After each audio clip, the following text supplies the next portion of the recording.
Hi, I'm Danny Ramos, and welcome to this week's edition of Hispanic Speak Out TV, and it's brought to you on Spectrum Cable every week. We've been on the air for 15 years, probably maybe 18. I'm not even sure. I lost count. And to be honest with you, I don't even want to count anymore. You know, I'd rather measure my life on what I do in the community rather than the years, because the years are catching up on me. All right, so we're here with Arleen Ramirez, and for those, most of you know who Arleen Ramirez is, but for those who don't, she is probably the most outstanding talent singer that we have in the area of opera. She's Puerto Rican, and we're going to talk a little bit about her life, and maybe some sensitivities that have to do with politics if she allows me to go into that area. So, all right, let's start off. You're an opera singer. Mm-hmm. You have and I've seen you perform many times. Okay, so. But I've never seen you perform popular music. I want to know why you've never gone, and there's a lot of money in popular music, you know, and I never know why you never pursued going into the Hispanic language with popular music. That's because you don't know that side of my history. Okay, well tell me and tell them.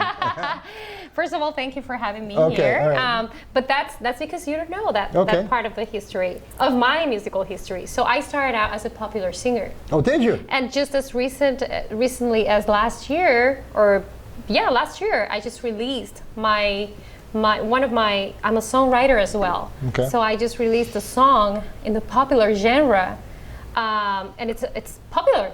Okay. Popular music with positive message.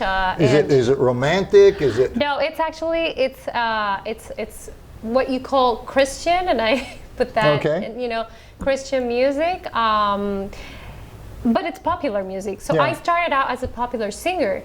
I also sing flamenco, which is a very very worldwide. It's very worldwide. I was a lot into ethnic music. I've recorded with Indian singers from India, and there's a lot of material on YouTube that you can research. So basically, I studied classical music, but before me going to school for classical music, I was already singing since I am 15 years old professionally, popular music. Were you here at 15, or were you in Puerto Rico?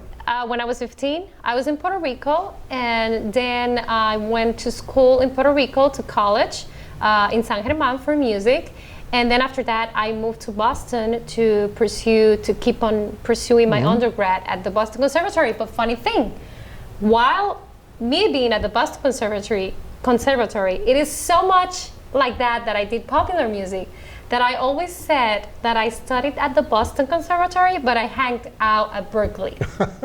So I was doing Berkeley College of Music. So I was doing all of these jazzy projects, even salsa, because at that time Do you sing jazz? I sing jazz, I sing salsa, I sing merengue. I worked in Puerto Rico for around 16 years, singing in every hotel in Puerto Rico. So every singer who sings in Puerto Rico at the hotels, which I have many friends and colleagues who were my colleagues back there in Puerto Rico, they all are amazing singers. But because we have to sing for 4 hours, all 4 hours, about 4 sets, and we have to sing everything from jazz, bachata. So that's the side of my story that you don't know. No, I didn't know that. But a lot of people don't. And I still am. If you go to YouTube, you see different things. I've been able to work musical theater. I've been able to record with amazing artists such as Ismael Miranda, such as Nino Segarra from Puerto Rico, Mayagüez, Puerto Rico, which is salsa. I sang with Tony Croato, folk music. I sang with the greatest trovador that there is in Puerto Rico from the Sanabria family, Julio Sanabria. So yes, my background is popular music. I haven't seen Tony Croato. Is he alive? He died. He passed away several years ago. Okay. Yeah. Yeah, because I really liked his stuff. You know, I really enjoyed him. Yes. I really and I still have records from him. The old records, I still have them. You do? Yeah, I do. I have the vinyl. Well, one of the greatest moments in my life was to get to sing with him, because of what is what an amazing human being he was, you know. And you know, to think that he wasn't born in Puerto Rico and he adopted Puerto Rico and he made music that was more Puerto Rican than the Puerto Ricans. You know, it's amazing, and it is remarkable because he brought our culture to the world. You know, he exposed it. Okay. So yeah, but yes. All right, so let me go into. We're going to run a little clip of her music. So you know, in a break. But I want to ask you more questions about your personal life. I see that you celebrate Hanukkah. I do. Okay, so tell us about that. All right, so if you want to. Yes, of course. I am passionate about it. I am here because of the grace of the Lord. And I am not ashamed of that. So yeah, I celebrate Hanukkah. Many people tell me, "Oh, are you a Jewish now?" I'm not a Jewish. My mom was not a Jewish. However, we do have Sephardi ancestors. Sephardic, yeah. Sephardic, right? And I do have them. That's one thing. Now, to say that I am Jewish as I practice Judaism, I do not. I only practice the roots of our faith, which is, it brings us back to Israel. Exactly. Because Jesus was from Israel, and he was a Jewish. Yeah, he was Jewish. And so, when we read the Bible, we could get very deep here, but I'm just going to go through the surface. When we read the Bible, and we understand that there are commandments in the Bible, and there are feasts in the Bible that were commanded by God to celebrate, then you understand that we, as a, if you want to say a Christian, must obey and follow those commandments, because that's what's ordered by him. And that's, if we were grafted as part of his people, who are his people? So if we are grafted, we are to celebrate whatever we are grafted into. It's like I like to put this simple explanation, which is kind of like a kindergarten explanation. If you are a lemon tree, are you going to give oranges? No, you're going to give lemons, right? I mean, if you give oranges, then there's something wrong there, right? So we are grafted in the olive tree. We are grafted, so we must comply to what we are. So that's basically, I celebrate Hanukkah, and I celebrate all of the commanded feasts that are in the Bible. Am I perfect? No. But this has brought a great blessing in my life and a great transformation, and it has helped me to see the things for what they are, and kind of like get rid of religiousness, which is a really sad thing in our society, and what caused many people to just stop being believers because of religion. Okay. So now that you've said that, I'm going to go off into another related tangent. Okay. Oh my God. I'm getting a little nervous here. No. Because I'm just kidding. This is conversation, and I know. I love it. Okay. So, what is your? Let's talk a little politics. Right. All right. Let's talk a little politics. I want to.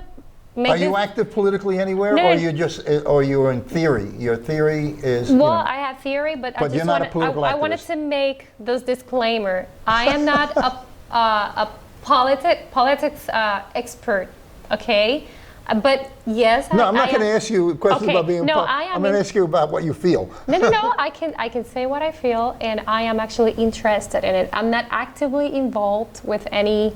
With any organization or anything, but I think I am very outspoken by now. Okay. All right, so we're in an election year. Right. We're going down, it's going to be a horrendous battle. Oh, yes. Psychological battle for the election that's coming up. So, Israel obviously is a keystone of this political year. It's one of the keystones. There are many people in the United States that are becoming very, very more pronounced against Israel. There is a movement against Israel that I have not seen in my adult life in 30, 40 years against Israel. Okay?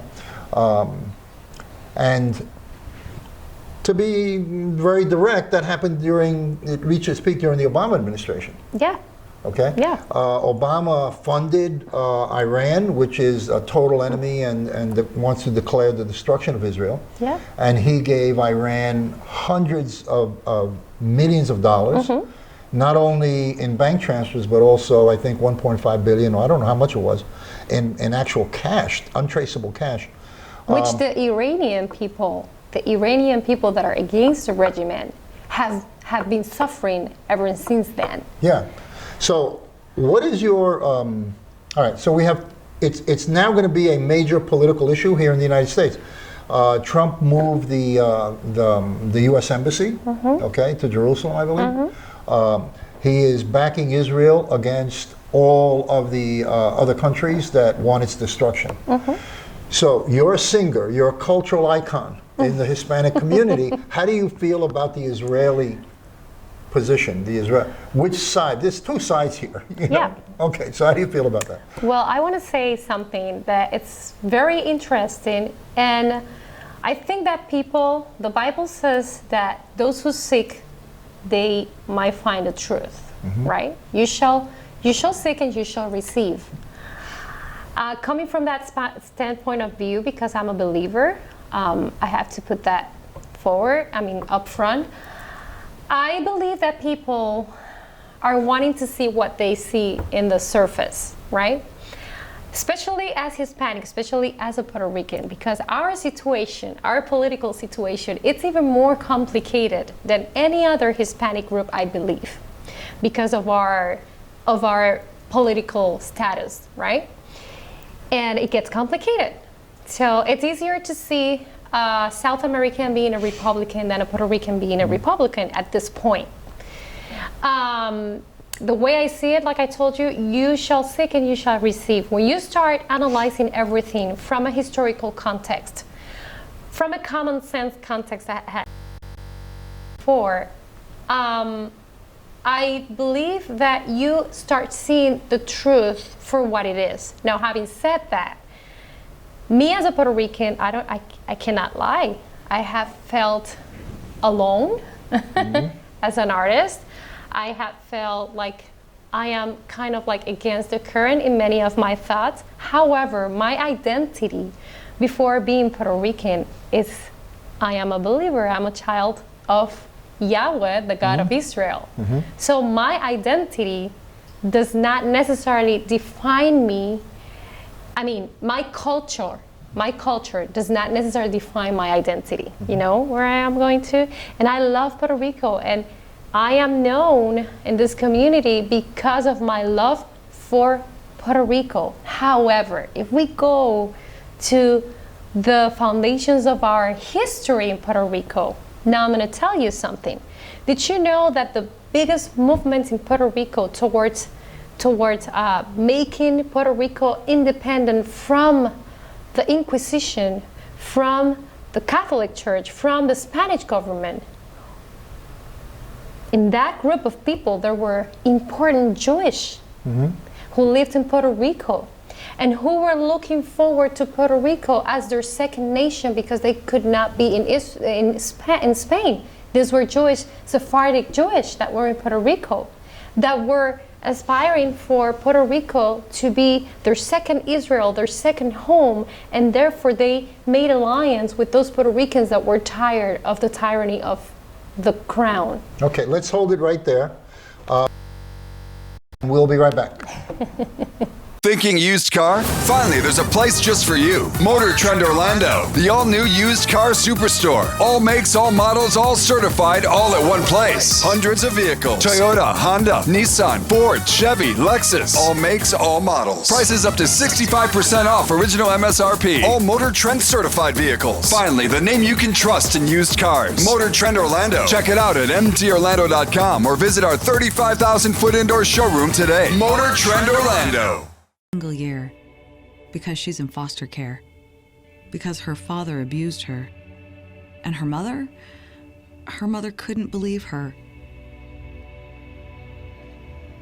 She is the child I am for. I am a volunteer child advocate. I am you. Florida residents call toll-free 866-341-1425. Hi, this is Danny Ramos, and welcome back to Hispanic Speak Out. And we just took a few-minute break, and now we're here with Arleen Ramirez. If you're just tuning in, Arleen is a major cultural icon of the Puerto Rican and Hispanic community. She's an opera singer, but I learned today that she also does popular music, jazz, and other things, which I didn't know before. So we're going to continue the conversation. This conversation, since the first half of the show, is now transitioning into some sensitivities about politics and Puerto Ricans and conservatism and liberalism and the Jewish state of Israel and what's going on in the world. Okay, so we're going to start again. All right, so let's talk about, I want to know, because of your position on Israel, because you're pro-Israel, okay, and there is, in the United States for the first time, in a long, long time, a very strong anti-Israeli movement and anti-Jewish movement in the United States. And I thought, I thought that we were over that 20 years ago, but evidently that serpent's head has emerged and it's back again.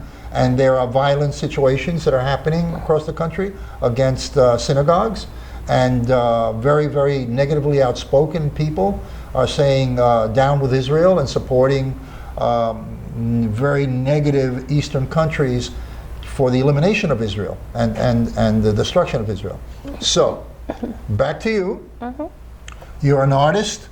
People expect you as an artist to be more outspoken. So that's a license, okay?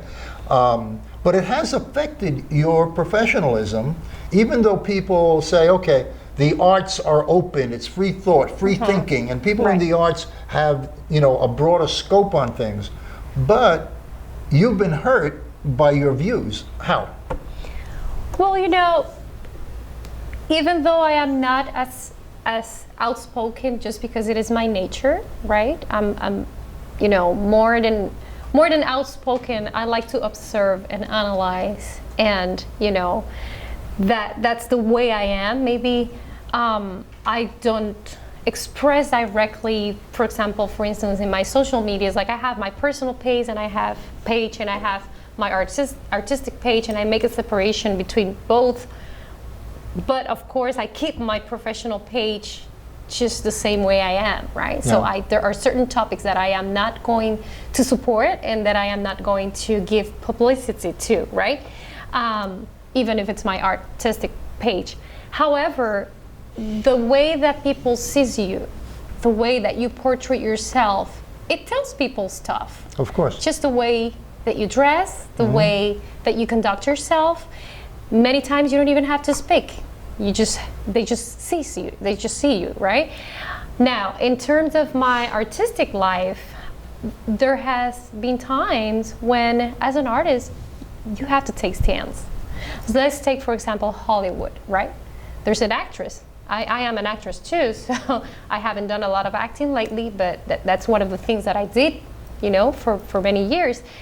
And let's say there's an actress and she goes to Hollywood, and all of a sudden that she has to comply to the certain topics or certain things that are not part of her way of life, of her way of thinking. If you don't comply to that, then you're just crossed out of the industry. That's it. You have to comply to everything. And I hate the way that people, can't make a difference between one thing and the other, saying that nowadays, they say that, you have the freedom to speak, you have the freedom to talk, you have the freedom to be such and such. But if you're a conservative, then you don't have the freedom to speak. If you don't comply to whatever the case is, let's put a scene or a staging that you are not willing to comply to certain topics on stage or whatever. And then again, it's all about you decide whether you want to do this or that. But it is obvious then that as the opportunities to keep things put in limits to what they present, your opportunities are narrowed because you're not going to comply to do that. So you might as well brace yourself, and I did a long time ago. You brace yourself and you decide whether you want to take part on it or not. But has it deterred, has it blocked your advancement? Oh, yes. Would you have been in a much higher, more well-known position in society if you didn't have those views or didn't express them openly? I believe so. I believe. So it's hurt your income? Huh? It's hurt your income? Well, it's hurt my income, yes, because it's all of a sudden you're not Miss Popularity. So you're saying in that terms of because arts. of your belief system, you have not received certain invitations to sing or contracts to sing? Well, I would not say that it would be because of my belief systems, but I would say I believe it is because I would not engage into certain things. Okay. If you want to say that it's because of my beliefs, well, only they know. I mean, only the people know why aren't they giving me or whoever it is that it's in my same position those opportunities. It could be many other things. But I do believe, because I see it, I see what's happening. I see how, there are certain things that I'm just not going to comply. So it's either they don't give you the opportunities or you willingly decide to step out. Because there are things that you would have to step out, right? Yeah. There are things that you would have to decide whether I want to participate on this or not, Yeah. And it's sad because, we as artists, and you are an artist, we are, and I am, a very generous artist. I love just the fact of having my colleagues and friends working together. I am not a competitive person in that sense. I am a competitive person because I am competitive with my own self, which had made me competitive among others, right? But I do not have the thought of me having someone who's better than me singing by my side. I would want someone better than me singing by my side, if anything. And I don't have any problem with sharing my art with others, but it gets so hard because the more liberal and just out of my views the art and music industry gets, the less I want to be there. You know what I mean? Yes, I do. And of course, as soon as they know, who is going to be reliable? I am not reliable to them, Yeah. I am not a reliable asset because I might come with such and such. Also, this comes with age and experience, I am not a 23-year-old. So the things that I must have wanted many years ago, I don't want them anymore. They don't have the same priorities in my life. So, it's good to know that nowadays we have social media and that we have the experience, right? Yeah. And that we can market ourselves, which I praise the Lord for that. Yeah. I did a painting that was, I started to do a painting and I decided, I'm my school of painting, I call it surrealism. Right, the definition of surrealism. Yes.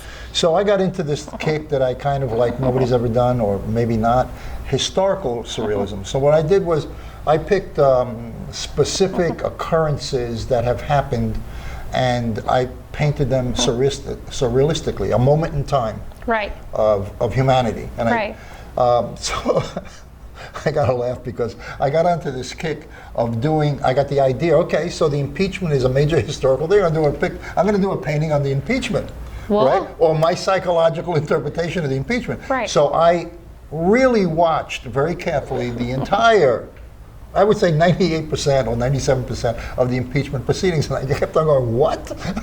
What? So I found the impeachment proceedings really, really not according to fairness. Right. And I did a painting about it. I can't tell you, I got a lot of by liberals, they gave me a lot of negative playback on the painting because I did a nightmarish thing, Right, which is what we're seeing. Yeah, exactly. Yeah. So there is a lot of pushback on people in the arts. I know what you're feeling. I've only felt it one time. Right. Only felt it one time on social media. Right. you've been singing for a very long time, so I'm sure you've felt it multiple times. Now, I don't make my income or my survival off of my artwork. Right. I do community activities and events and stuff like that. Right. You feel it more because it directly affects your household income Right. and how you support your family. Right. Which I am grateful for, because let me tell you something that has made me a businesswoman. Yeah. Right? And I sort of have been that way all of my life, because I started having children early in my life. So there were things that naturally I could not engage with. So I learned how to move my business. Musicians, artists, opera singers, whatever kind of art you do, you have to think about yourself as an independent worker, and it's your own business. So that had only made me do my own things. And after all, at the end of the day, really it's an open door for me to filter my points of view without restrictions. You know what I mean? Yeah, I do. I really do. Right? Yeah. And that freedom, that does not have a price. Okay, so I'm going to ask you. We're this half hour just kind of went by real quick. Right, and I want to add on something more. I only have 3 minutes left, but just you got to leave me a 1 minute. No, you got to leave me a minute. Okay. You go for 2. All right, I'm sorry. Okay, I just go. want to say something. I have very good friends, very amazingly good friends who are oh my God, people who does periodistas. Oh my God. I have very good friends. That means newspaper. Yes, right. And they are liberal.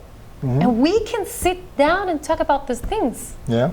And I have educated them, and they have educated me in other things too. I think it's a matter of maturity, and again, I can't stress this enough. Please, common sense. Well, all right. So now I'm going to ask you the closing hotshot question. Okay? Oh my God. I'm No. You're in there. You're in there. You're going down the slot. So, are you a Trump supporter? Now, let me qualify that. okay. You're putting me on the spot. Yeah, here. I am. Yes. There are things that I absolutely hate about Donald Trump. Oh yes, me You too. know, there me are things too. that Hey. I grit my teeth and say, why did he do that? Yes. But we all do. When you're fighting a war, you need a warrior. You don't need a poet. You need a warrior. Donald Trump is a warrior. He's not a poet, and he's not a politician. Nope. So I wanted to clarify that so that give you a little easier platform to work with. So what's the deal? Well, let me tell you something. I was going to go ahead and say that precisely. Okay. Someone that I love dearly and I hold very close to my heart always says, if I were to have a drink with someone, it would be with Obama. Because he is the way he is. However, if I were to talk about politics and to really go to war with, I will go with Trump. Yeah. Right? Well, it's like when I always use this scenario. Okay, if you're going to fly in a 747, who do you want as the pilot? Okay, somebody Right. who has experience flying a 2-engine plane, or somebody who has experience flying a 747. Right. So I will have to tell you, I have children. I'm a mother. And I have my beliefs, and everybody knows by now that I am pro-Israel, because I opened, a fundraising because I'm going to Israel in March. I would stand by whoever stands with Israel. Okay.